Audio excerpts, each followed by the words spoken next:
So antral சொல்லுது ஒரு நல்ல டிப் தான், அதில் நம்ம கேட்ச் பிடிச்சிடலாம். ஆனால் ஒரு கிரிக்கெட்டர் எப்படி போடுவாங்கன்னா அதை பார்க்கலாம்.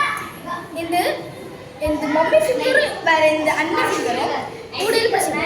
அதே மாதிரி உள்டாவா இப்போது நம்மளோட லெஃப்ட் ஹேண்டை எப்படி உள்டா போட்டு இதை இப்படி பிடிக்கணும். எப்படி பிடிக்கணும்?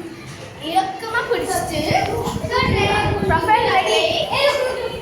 இதை வந்து இப்படி போட்டு அதே மாதிரி நம்ம வந்து ஒரு அந்த பேட்டருக்கு நம்ம விக்கெட் கொடுக்கலாம், மிஸ்ஸு கொடுக்கலாம், வைடு கொடுக்கலாம்.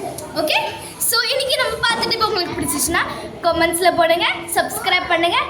வேறு இன்னும் உங்களுக்கு வீடியோஸ் வேணும்னா இன்னும் கிரிக்கெட் பற்றி நாங்கள் என்ன சொல்ல போகிறோம். ஸோ கிரிக்கெட் பற்றினா ஆஸ்திரேலியாவோட என்ன சொல்லுவோம், இப்போது இந்தியாவில் எப்படி நேஷ்னல் ஸ்போர்ட்ஸ் ஹாக்கி, ஸோ அதே மாதிரி நேஷ்னல் ஸ்போர்ட்ஸ் கிரிக்கெட். ஆனால் இந்தியா தான் நல்லா விளாடுது. ஸோ உங்களுக்கு பிடிச்ச டீம்ஸை நீங்கள் கமெண்ட் பண்ணுங்கள், வேறு லைக் பண்ணுங்கள், ஷேர் பண்ணுங்கள், சப்ஸ்கிரைப் பண்ணுங்கள். உங்கள் ஃப்ரெண்ட்ஸ்க்கும் நீங்கள் இந்த வீடியோஸ் மறக்காமல் நீங்கள் எங்கள் சேனலில் பாருங்கள். ஸோ தேங்க்யூ, பாய் பாய்.